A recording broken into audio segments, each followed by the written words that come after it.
ओम शांति, ओम शांति, ओम शांति। आज बाबा कह रहे मीठे बच्चे, सच्ची कमाई करने का पुरुषार्थ पहले स्वयं करो। पहले अपने आप को बदलेंगे कि हम पहले दूसरों को बदलेंगे, अपने आप को बदलेंगे। अपने अंदर एक्यूरेसी लाइए कि कहीं हमसे गलती ना हो, क्योंकि अगर धर्मराज के पास बैठेंगे तो परिवार के साथ तो नहीं बैठेंगे, अपने अपने हिसाब से बैठेंगे। तो अपने आप को देखो कि हम कैसे चल रहे हैं, कि कोई गलती हमारा न निकाल सके, इस पे बहुत ध्यान देना है। तो बाबा कहता सच्ची कमाई करने का पुरुषार्थ पहले स्वयं से करो, फिर अपने मित्र संबंधियों को भी कराओ, अपने परिवार वालों को भी ज्ञान में लाने का करना है। ऐसा नहीं हम तो ज्ञान में आ गए, परिवार वाला नहीं सुनेगा, बाहर वालों को सुनाने लगे। नहीं, परिवार वालों को लाने का 100% कोशिश करना है। उसके बाद आना ना आना फिर उनका भाग्य। तो फिर charity begins at home, charity begins at home, पहले खुद से, फिर लौकिक परिवार, फिर अपना मोहल्ला, अपना समाज, अपना सब कुछ धीरे धीरे आगे बढ़ना है, तब विश्व तक पहुंचना है। प्रश्न है सुख अथवा चैन प्राप्त करने की विधि क्या है? उत्तर है पवित्रता। बोलते हैं ना, पवित्रता सुख शांति की जननी है। जितना अंतर बाहर पवित्रता होगा उतना ही आपको प्राप्ति होगा, उतना प्राप्ति होगा। तो इसीलिए अपने देखिए, कोई होता है ना कि मन गुप्त सारा बात रखे हुए, और एक होता है कि सब कुछ बोल दे रहा है। तो कौन सा अच्छा है? बोलने वाला अच्छा है, खुलकर बोल दे रहा है सब कुछ, अंदर में कुछ नहीं, क्योंकि आप जान रहे हैं, बाबा जान रहा है। तो पवित्रता, जहाँ पवित्रता वहाँ सुख चैन है। बाप पवित्र दुनिया सत्यों की स्थापना कर रहे, वहाँ विकार होता नहीं, अंदर बाहर कुछ भी गलत नहीं होगा। तो बाबा कहता वह कभी भी ऐसा प्रश्न नहीं कर सकते कि विकारों की बिगड़ दुनिया कैसे चलेगा। जो देवी देवता कुल की होंगे उनको बाबा पहले से ही रेडी करता है कि वहाँ बच्चे कैसे होंगे, योग बल से होगा। तो वो क्वेश्चन नहीं पूछेंगे, बाहर वाले ये क्वेश्चन पूछते हैं कि बच्चे कैसे होंगे। अरे उससे तुमको क्या मतलब है? अब कोई ज्ञान में है और कोई मतलब ज्ञान में नहीं है, और फिर भी उसका बच्चा नहीं हो रहा, तो उसका क्या सॉल्यूशन है? खूब सारा इलाज करा रहा, इधर जा रहा उधर जा रहा, लाखों रुपया उड़ा दिया, लेकिन नहीं हो रहा बच्चा, तो उसका कोई गेन बोला नहीं जाता है। तो इसीलिए ये क्वेश्चन ही क्यों कि बच्चे कैसे होंगे, वो बाबा समझे ना कैसे होगा। अभी तुम्हें चैन की दुनिया में चलना है, इसीलिए इस पतित दुनिया को भूलना होगा। इस पतित दुनिया का जो रीति रिवाज जो है वो सब कुछ भूलना होगा। शांति धाम और सुख धाम को याद करना है। ओम शांति। ओम शांति का अर्थ तो बच्चों को समझाया हुआ। ओम शांति का मतलब क्या होता है? मैं आत्मा शांत स्वरूप हूँ, मैं आत्मा शांत स्वरूप हूँ। शिव बाबा भी ओम शांति कह सकते हैं क्योंकि वो शांति का सागर है। तो शालिग्राम बच्चे भी कह सकते हैं, हम सब आत्मा शांत स्वरूप है, इसलिए हम भी कह सकते हैं। आत्मा कहती है Om Shanti. Son of silence father किसके हैं बच्चे? शांति के सागर के बच्चे हैं।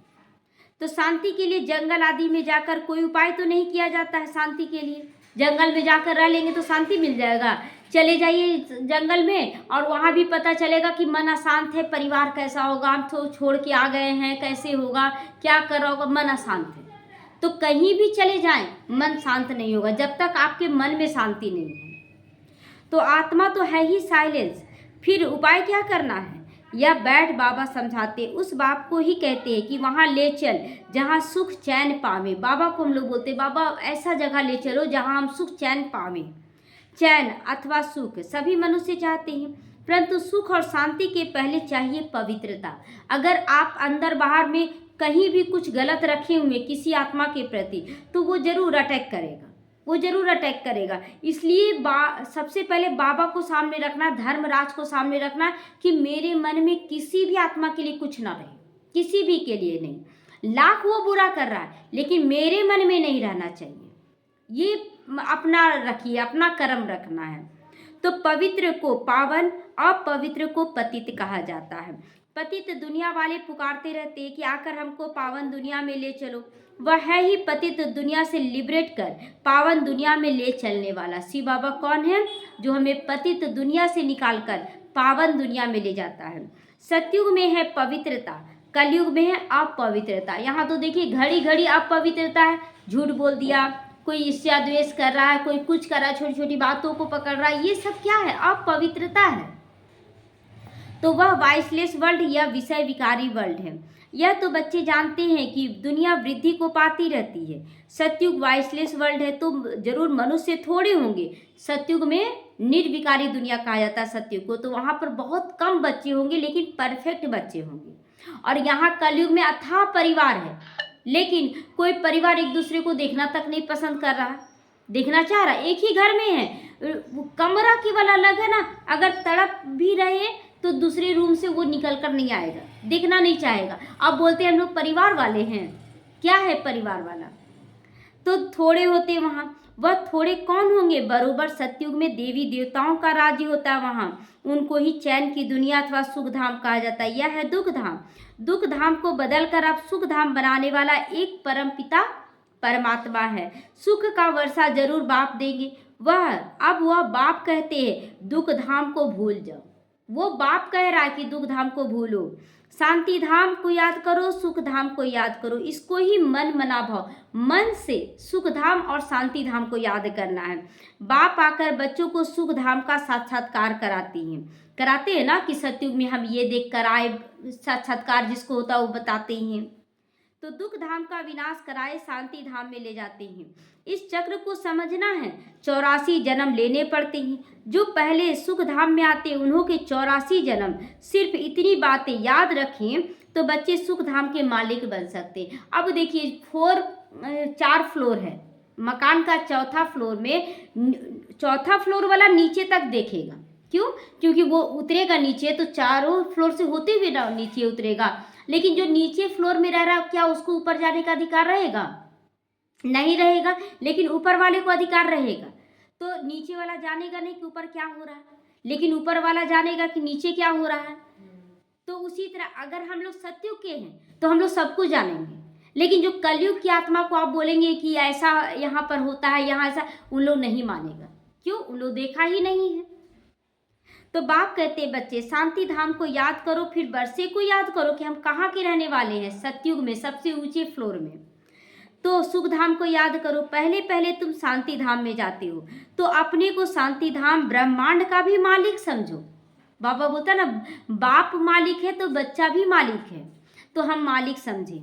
चलते फिरते अपने को वहाँ के वासी समझोगे तो यह दुनिया भूलती जाएगी। सतयुग है सुख धाम, परंतु सभी तो सतयुग में नहीं आ सकते। सभी आएंगे? हम सभी आएंगे कि नहीं? हाँ, हम सभी आएंगे। ये प्रण लेना है, ये प्रतिज्ञा करना है। यह बातें समझेंगे ही वह जो देवताओं के पुजारी होंगे, जो पूजा करते आए हैं देवी देवता को, वही मानेंगे कि हाँ हम बन सकते हैं। यह है सच्ची कमाई जो बाप सिखला देते हैं। बाकी सब झूठी कमाइयाँ हैं। अविनाशी ज्ञान रत्नों की कमाई ही सच्ची कमाई। जितना आप ज्ञान अर्जन करते हैं उतना ज़्यादा आप अमीर बनेंगे, और जितना धन अर्जन करेंगे बाहरी धन, उतना आप गरीब बनेंगे, क्योंकि धन तो विनाश हो जाएगा, ज्ञान विनाश नहीं होता है। तो बाकी विनाशी धन दौलत वह तो झूठी कमाई है। द्वापर से लेकर वही तो झूठी कमाई करते आए हो और गिरते आए हो। क्या मिला? इस जन्म में आप करोड़पति, कोई दान पुण्य नहीं करे, कुछ भी अच्छा काम नहीं करे, तो दूसरे जन्म में आप करोड़पति मिल जाएगा बनने का। तो आज लोग भिखारी को देखकर घृणा करते, अरे ये देखो ये ऐसा है ऐसा है। कल को क्या पता हमारा क्या स्थिति होगा जब हम कुछ नहीं कर रहे हैं। तो हमें करते हुए आगे बढ़ना है। तो इस अविनाशी कमाई की प्रारब्ध सतयुग से शुरू होती है तो त्रेता में पूरी होती है। एक जन्म हम लोग जो कर रहे हैं, 21 जन्म तो कोई काट नहीं सकता है। सो बाबा क्लियर कर रहा है कि सतयुग त्रेता तो कुछ भी दुख अशांति नहीं होगा। आधा कल्प तुम सुख भोगोगे एक जन्म किया हुआ। सोचिए 21 जन्म कितना बड़ा प्रारब्ध है। और एक एक जन्म 150 साल, 2500 साल तक कोई दुख नहीं होगा। तो पुरुषार्थ करना चाहिए कि नहीं? करना चाहिए। तो फिर बाद में झूठी कमाई शुरू हो जाती है, जिससे आधा कल्प अल्पकाल क्षण भंगुर सुख मिलता है। द्वापर से फिर लड़ाई झगड़ा, झूठी कमाई के पीछे भागेंगे तो अल्पकाल के लिए सुख मिलेगा। यह अविनाशी ज्ञान रतन ज्ञान सागर दे रहे जो विनाश अविनाशी सुख के लिए है। तो सच्ची कमाई सच्चा बाप कराते। बाप सचखंड था, भारत सचखंड था। भारत ही अब झूठखंड बन गया, और खंडों को सचखंड झूठखंड नहीं कहा जाता है।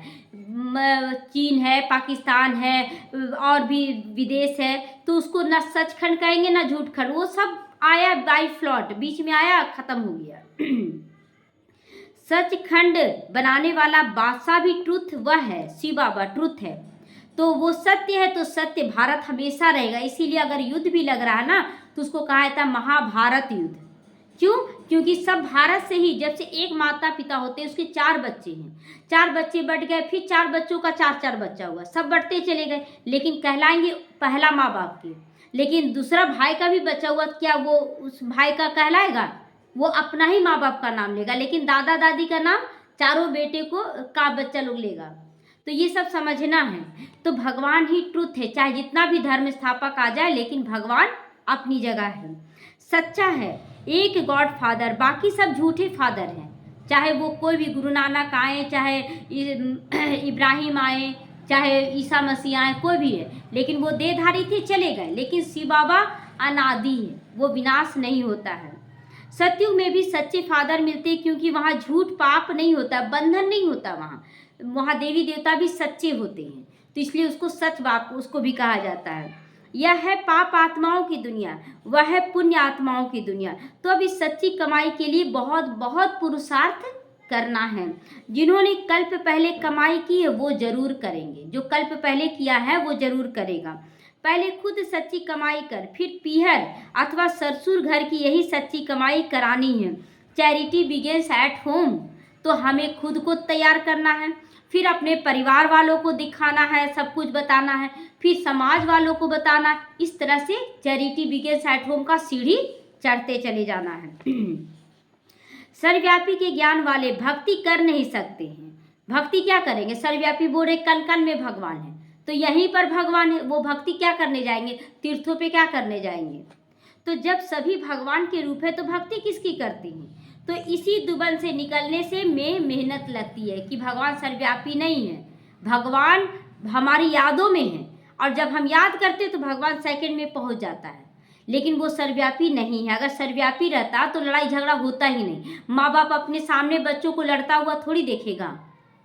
तो सन्यासी लोग चैरिटी बिगिंस एट होम क्या करेंगे? उन लोग करेंगे, उन लोग तो छोड़ के भाग जाते हैं, चले जाते हैं।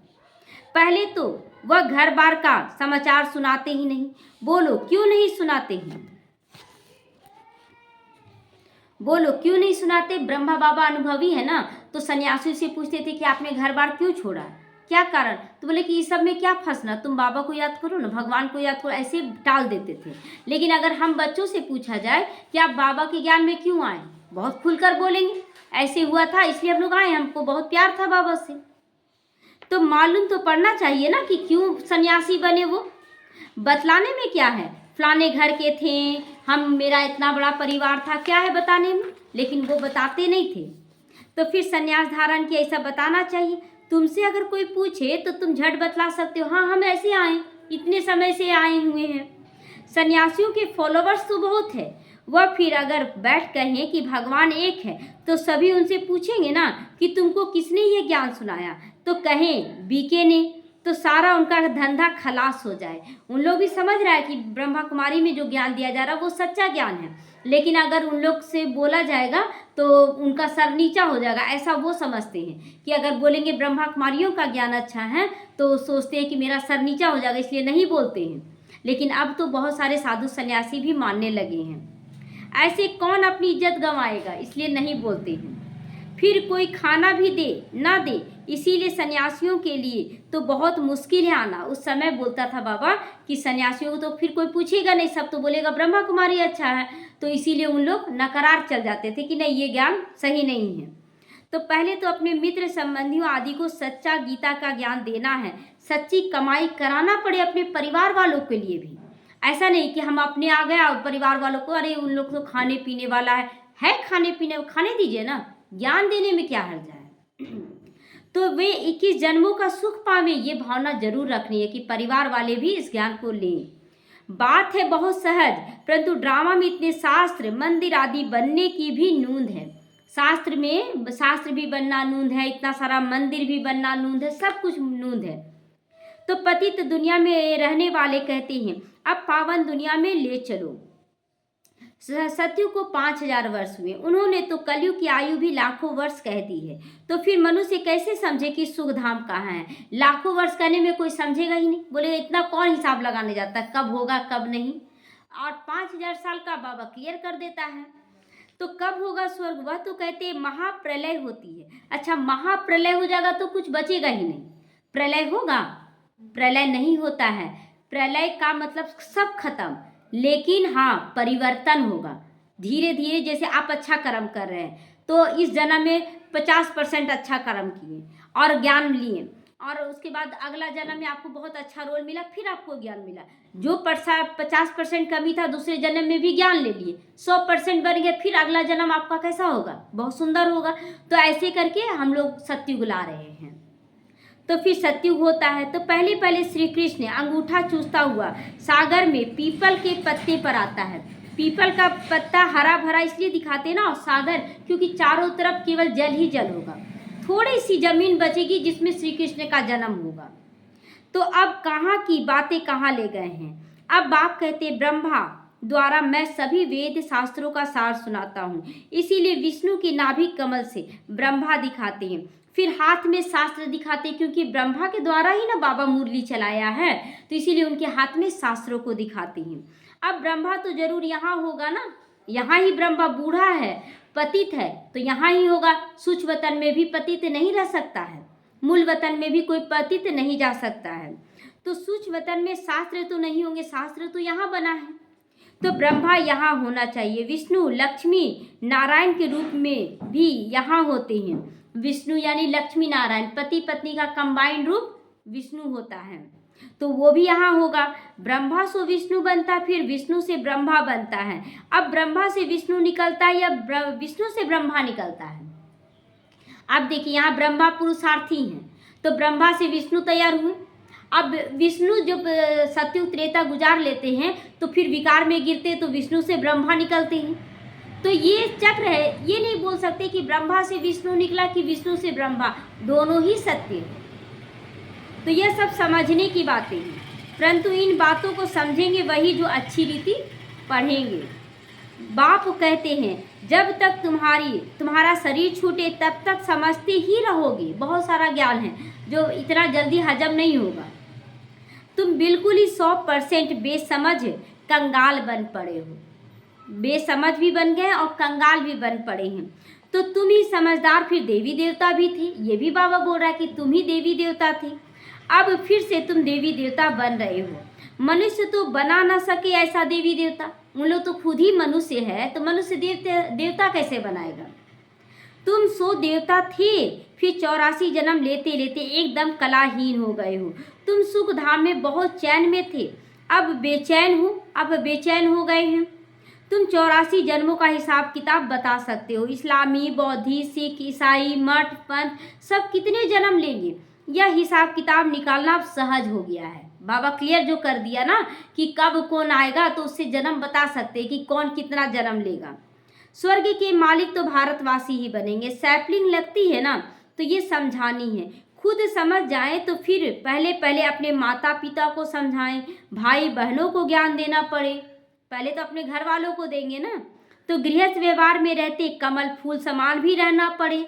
जब हमें ज्ञान मिल गया तो हम देवभान में रहेंगे कि आत्मिक भाव में रहेंगे? आत्मिक भाव में रहेंगे। तो यही हुआ कमल फूल के समान बनना। फिर charity begins at home, charity begins at home यानी कि अपने परिवार वालों को, समाज वालों को ज्ञान देंगे। पीहर घर, ससुर घर को नॉलेज सुनानी पड़े। अब अगर घर माता हैं हम लोग, तो हम लोग को दोनों कुल को लेके चलना होगा। ससुराल वालों को भी लाना होगा ज्ञान में, तो मायके वालों को भी लाना होगा। धंधे में भी पहले अपने भाइयों को ही भागीदार बनाते हैं ना। अब देखिए कोई मकान बिकता है बगल में, तो वो पहले ऑफर किसको करता है? बगल वाले को ऑफर करता है कि आप लेंगे ये मकान। तो उसी तरह अगर धंधा धोरी भी कर रहे हैं तो पहले भागीदार अपने भाइयों को बनाएंगे। वहाँ भी ऐसे गायन भी है ना, कन्या वह जो पीहर और ससुर घर दोनों का उद्धार करे। ऐसा ही बोलते हैं ना कि अगर लड़की वही अच्छी है जो दोनों कुल को लेके चले। तो आप पवित्र उद्धार कर नहीं सकते हैं, तो जो बाबा के बच्चे बनते हैं उनको सब पूरे परिवार को लेके चलना होता है। तब कौन सी कन्या? वह ब्रह्मा की कन्या है, ब्रह्मा कुमारी है जो सबका कल्याण करेगी। ऐसे लौकिक में देखते हैं कभी इधर को पकड़े तो उधर छूटता है, उधर पकड़ते हैं तो इधर छूटता है। परिवार वालों में लेकिन यहाँ ब्रह्मा कुमारियों को बाबा ऐसा ज्ञान देता है कि वो सबको लेकर चलती हैं। तो यह अधर कन्या कुमारी कन्या का मंदिर भी बना हुआ है। अधर कन्या और कुमारी, अर्ध कुमारी और वैष्णो देवी कुमारी और अर्ध कन्या का भी बना हुआ है दोनों मंदिर। तो ये हमारा ही गायन है। तो बाबा कहते हैं यहाँ तुम्हारे यादगार बने हुए हैं। अधर कन्या पहले समझते थे कि वैष्णो देवी है कुमारी कन्या, तो फिर अधर कुमारी क्या है? तो अधर कुमारी किसका प्रतीक है? हम माताओं का, है ना, हम लोग अधर कुमारी हैं। तो हम फिर से आए हैं भारत को स्वर्ग बनाने के लिए, हम फिर से आए हैं कुमारी और अधर कुमारी बनकर। यह दिलवाड़ा मंदिर बिल्कुल एक्यूरेट है। ऊपर में स्वर्ग दिखाया है, स्वर्ग है यहीं पर, इसी धरती पर स्वर्ग होगा। राजयोग की तपस्या भी यहीं होती है, राजयोग की भी तपस्या यहीं होती है। जिन्हों का मंदिर है उन्हों को ये जानना तो चाहिए ना। अब हम लोगों का ही ये मंदिर है तो हम लोगों को सारा राज जानना चाहिए कि आखिर इसका राज क्या है। तो अब अंदर जगत पिता जगत अम्बा आदि देव आदि देवी बैठी हैं। अच्छा, आदि देव किसका बच्चा है? ब्रह्मा बाबा किसका बच्चा? उसको तो बूढ़ा के रूप में दिखाते हैं, तो वो किसका बच्चा है? तो दादा लेखराज को नहीं, यहाँ ब्रह्मा को दिखाया जा रहा, तो वो है शिव बाबा का बच्चा। शिव बाबा का है। अधर कुमारी कुमारी कन्या सब राजयोग में बैठे हैं, कुमारियां भी बैठती हैं तो माताएं भी बैठती हैं। बाप कहते मन मना भाव तुम वैकुंठ के मालिक बनोगे। मुक्ति जीवन मुक्ति को याद करो। तुम्हारा ये सन्यास है, जैनी लोगों का सन्यास कितना डिफिकल्ट होता है ना। जैनी लोग को देखते हैं ना, देखिए एक बहन को जब समर्पित होती है ना उसमें, तो उसको दुल्हन के रूप में 7 घर घुमाया जाता है, 7 घर एकदम सजा धजा कर। उसके बाद एक एक बाल को नोच नोच कर उसको टकला बनाया जाता है, नोचा जाता है, छीला नहीं जाता है बाल को। तो बाबा आज क्लियर करा, बाल आदि निकालने की कितनी कड़ी रस्म है। एक एक बाल को, मतलब एक बाल, दो बाल भी नहीं होना चाहिए, एक एक बाल को ऐसे नोच नोच के निकाला जाता है। हाँ, देखे थे हम लोग भी, दुल्हन के रूप में घुमाया जा रहा था ना, तो हम लोग बोले क्या है, कितना अच्छी लग रही है, पूरा बाल हटा दे, फिर कभी बाल वो नहीं रखेगी। तो ये कितनी कड़ी रस्म है बाल निकालने का। यहाँ तो सहज राजयोग है ना, यहाँ तो सहज। बाल क्या है, हमारा ये हिसाब किताब है, तो इसको सुलझा के रखेंगे, लट अच्छा नहीं लगता है। तो यह प्रवृत्ति मार्ग का है, ये राजयोग किसके लिए है? प्रवृत्ति मार्ग वालों के लिए, घर गृहस्थ वालों के लिए। यह ड्रामा में नूंद है। कोई जैन मुनि ने बैठ अपना नया धर्म स्थापन किया, परंतु उनको आदि सनातन देवी देवता धर्म तो नहीं कहेंगे, उसको तो जैनी धर्म कहेंगे। तो वह अब प्राय लोप हो गया है। कोई ने जैन धर्म चला दिया तो चल पड़ा, ये भी ड्रामा में नूंद है। आदि देव को पिता, आदि जगत माता को जगत अम्बा को माता कहेंगे। यह तो सब जानते हैं कि आदि देव ब्रह्मा है। आदम बीबी, एडम और यू सब में चर्चा है इसका। ब्रह्मा सरस्वती आदम बीबी एडम यू, इस सब का चर्चा ना हर एक शास्त्र में नाम अलग अलग रख दिया है। क्रिश्चियन लोगों को थोड़ा ही पता है यह एडम यू इस समय ही तपस्या कर रहे, ब्रह्मा सरस्वती के रूप में एडम यू तपस्या कर रहे हैं। मनुष्य सृष्टि के सीजरे का ये हेड है, ब्रह्मा सरस्वती हेड है। यह राज भी अभी बैठ बाबा समझाती हैं। इतने मंदिर शिव के व लक्ष्मी नारायण के बने, उनकी बायोग्राफी को जानना चाहिए, मतलब वो कैसे बने, क्या है वो, कौन है, ये सब हम लोगों को जानना चाहिए। यह भी ज्ञान का सागर बाप बैठ समझाते। परम पिता परमात्मा को ही नॉलेजफुल ज्ञान का सागर, आनंद का सागर कहा जाता है। यह परमात्मा की महिमा कोई साधु संत आदि नहीं जानते हैं, वह तो कह देते हैं परमात्मा सर्वव्यापी है, फिर महिमा किसकी करें? अगर परमात्मा सर्वव्यापी है तो कण कण को भी उठाकर पत्थर को माथे से लगा ले, बोले भगवान है, ऐसा बोलेंगे। लेकिन कोई खास मंदिर बनाते हैं कि हाँ वहाँ जाओ तो भगवान को याद करो। क्यों? क्योंकि एक स्थान देते हैं उनको कि चलो यहाँ आकर याद करेंगे। परमात्मा सर्वव्यापी नहीं है, तो परमात्मा को न जानने के कारण फिर अपने को ही शिवो हम कर देते और नीचे गिर गए। कण कण को कर रहे थे, अब फिर बोलते अपने को विकारी हैं और बोलते हम ही शिव हैं, हम ही तो भगवान हैं। नहीं तो परमात्मा की महिमा कितनी बड़ी है, उनकी महिमा तो बोलते ना कि चाहे सागर को स्याही बनाओ, चाहे जंगल को कलम बनाओ, चाहे धरती को कागज बनाओ, लेकिन उनकी महिमा खत्म नहीं होगी, इतनी महिमा है शिव बाबा की। तो वह तो मनुष्य सृष्टि का ही बीज रूप है। मुसलमान लोग भी कहते हैं हमको खुदा ने पैदा किया तो हम उनकी रचना ठहरे। रचना को वर्षा तो दे नहीं सकता, फिर तो रचना हम खुदा अलग है, जो नूर है वो, तो फिर किसी व्यक्ति को हम भगवान कैसे बना सकते हैं? तो क्रिएशन को क्रिएटर से वर्षा मिलता है, इस बात को कोई भी नहीं समझते। यह बीज रूप सत्य चैतन्य और सृष्टि के आदि मध्य अंत का ज्ञान भी उनको है। सिवाय बीज के आदि मध्य अंत का ज्ञान कोई भी मनुष्य मात्र को हो ही नहीं सकता। आदि मध्य जो भूल चुका उसको कैसे ज्ञान होगा? तो बीज चैतन्य है तो जरूर नॉलेज उसमें होगी, वही आकर तुमको सारे सृष्टि के आदि मध्य अंत का नॉलेज देते हैं। यह भी बोर्ड लगा देना चाहिए कि इस चक्र को जानना हो तो तुम सत्युग के चक्रवर्ती राजा या स्वर्ग के राजा बन जाओगे। अगर तुम आदि मध्य अंत को जान जाओगे तो तुम सत्युग के राजा बन जाओगे। ये बोर्ड में बाबा बोलता है लिख दो। कितनी सहज बात है। बाप कहते जब जीना है मुझे याद करना है, जब तक जीना है बाबा को याद करना है। मैं खुद तुमको ये वशीकरण मंत्र देता हूँ कि अपने मन को वश में करो, परमात्मा की याद में लगा दो। अब तुमको याद करना है बाप को, याद से विक्रम विनाश होंगे। यह स्वदर्शन चक्र फिरता रहे तो माया का सिर कट जाएगा। अगर हम अपने आप को चेक करते रहें कहाँ मेरा कमी है, कहाँ मेरे से गलती हो रहा, तो माया नहीं आ सकती। लेकिन हम चेक करना भी नहीं जान रहे हैं तो सोचते मेरे से तो कोई गलती नहीं। यही सबसे बड़ी गलती है कि मेरे से गलती नहीं हो रहा। हमेशा सबके सामने पूछते रहे मेरी गलती आप बताइए, हम उसको सुधारेंगे जहाँ गलती हो। झुकना कोई बड़ी बात है, कोई खराब नहीं है, झुक जाना में क्या खराब है। तो माया का सिर कट जाएगा। हम तुम्हारी आत्मा को पवित्र बनाकर ही ले जाएंगे, फिर तुम सत्व प्रधान शरीर लोगे। बाबा भी गारंटी दे रहा है। तो वहाँ विकार होता नहीं। कहते विकार के बिगड़ सृष्टि कैसी चलेगी? तो बोलो तुम शायद देवताओं के पुजारी नहीं हो तभी तुम बोलते हो। क्यों? पांडवों का जन्म कैसे हुआ? योग बल से हुआ। सीता राम लक्ष्मण भरत शत्रुघ्न का जन्म कैसे हुआ? योग बल से हुआ। तो फिर ये बात पूछने का दरकार नहीं है कि बच्चे कैसे होंगे। तो लक्ष्मी नारायण की महिमा गाते संपूर्ण निर्विकारी, जगत अम्बा जगत पिता निर्विकारी हैं। राजयोग की तपस्या करके पति से पावन बने तो स्वर्ग का मालिक बने। तपस्या करते हैं पुण्य आत्मा बनने के लिए। क्यों तपस्या करते? ताकि हम पुण्य आत्मा बन सके। अच्छा, मीठे मीठे सीखी लदे बच्चों प्रति माता पिता बाप दादा को याद प्यार और गुड मॉर्निंग। रूहानी बाप की रूहानी बच्चों को नमस्ते। हम रूहानी बच्चों की रूहानी माता पिता बाप दादा को याद प्यार गुड मॉर्निंग और नमस्ते नमस्ते। शुक्रिया बाबा, शुक्रिया।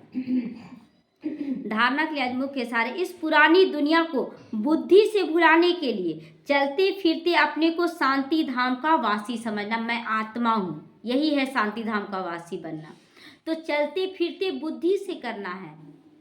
तो शांति धाम और सुख धाम को याद करके सच्ची कमाई करनी है। जितना हम याद करेंगे अपने आत्मिक स्थिति में, अपने घर को, अपने वर्षे को, उतना हम कमाई जमा करते हैं। दूसरों को भी करानी है। दूसरे भी अगर गिर रहे हैं तो क्या आप नहीं बचाएंगे? देखते हैं ना, चलते चलते अगर दो लोग चलते हैं, अचानक से उधर गाड़ी आ रहा तो तुरंत हाथ पकड़ के ऐसे घिसते हैं। क्यों? बचाने का भाव रहता है ना। उसको गिराने का भाव तो नहीं रहता, उसको चोट पहुंचाने का तो भाव नहीं रहता है। तो हमें यहाँ भी सबको बचाना है। राजयोग की तपस्या कर स्वयं को पुण्य आत्मा बनाना है। माया का सिर काटने के लिए स्वदर्शन चक्र जरूर फिरता रहे। हमेशा अपने अंदर स्वदर्शन चक्र फिराते रहना है। वरदान है संपन्नता द्वारा सदा संतुष्टता का अनुभव करने वाले संपत्तिवान भव। संपन्नता द्वारा सदा संतुष्टता का अनुभव करने वाले संपत्तिवान। तो जब हम खुद संपन्न रहेंगे अलौकिक ज्ञान गुण शक्तियों से, तभी तो हम दूसरों को दे पाएंगे। और जब मेरे अंदर ही विकार रहेगा तो हम दूसरों को क्या संपन्न बनाएंगे? तो इसीलिए बाबा पहले बोला संपन्नता द्वारा सदा संतुष्टता का अनुभव करो, तब फिर संपत्तिवान कहलाओगे। संतुष्टता का अनुभव कि मैं संतुष्ट हूँ हर हाल में। तो स्वराज्य की संपत्ति है ज्ञान गुण और शक्तियाँ। जो स्वराज्य अधिकारी हैं, अपने ऊपर राज करना जो जानते हैं, उनका मेन शक्ति क्या है? ज्ञान गुण शक्ति। तो जो इन सभी संपत्तियों से संपन्न है वही स्वराज अधिकारी है। जो ज्ञान गुण शक्तियों को समझ रहे हैं, धारण कर वही संपत्तिवान है और वही सदा संतुष्ट हैं। उनके पास अप्राप्ति का नामो निशान नहीं होगा। वो सदा इसी नशे में रहेंगे कि सब अच्छे से अच्छा होना ही। क्यों? हम अच्छा कर रहे हैं, हम बाबा की श्रीमत पर चल रहे हैं, कोई कमी नहीं है, तो फिर हम कभी गिरेंगे ही नहीं। तो हद की इच्छाओं की अविद्या हो जाए। हद की इच्छा, बाबा घर बना दो, बाबा ये कर दो, वो कर दो, ये सब हद की इच्छा है। हमें इन हद की इच्छा, हमें कदम जरूर बढ़ाना है, अगर जरूरत है तो कदम जरूर बढ़ाना है, लेकिन इच्छा रख कर नहीं। बाबा पूरा करता है।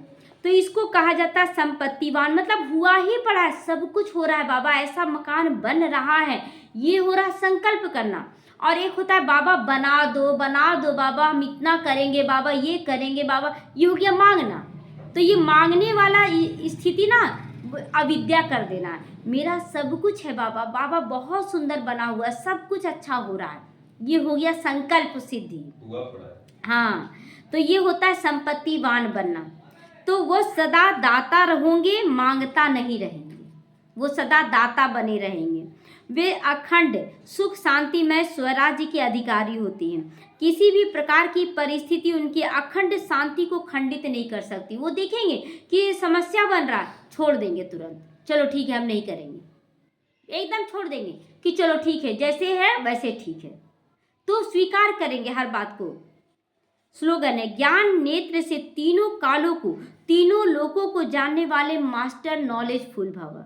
मास्टर नॉलेजफुल बनना, हम लोगों को सब कुछ समझना, आगे पास्ट का भी, प्रेजेंट का भी, फ्यूचर का भी, मतलब जो भूतकाल हुआ, वर्तमान है, भविष्य क्या होगा, फिर तीनों लोकों का ज्ञान की धरती पर क्या है, सूक्ष्म तन में क्या है और परम धाम में क्या है, सब कुछ का नॉलेज हम लोगों को धारण करना। इसी को कहा जाता है नॉलेजफुल आत्मा। हमें नॉलेजफुल बन जाना है। ओम शांति।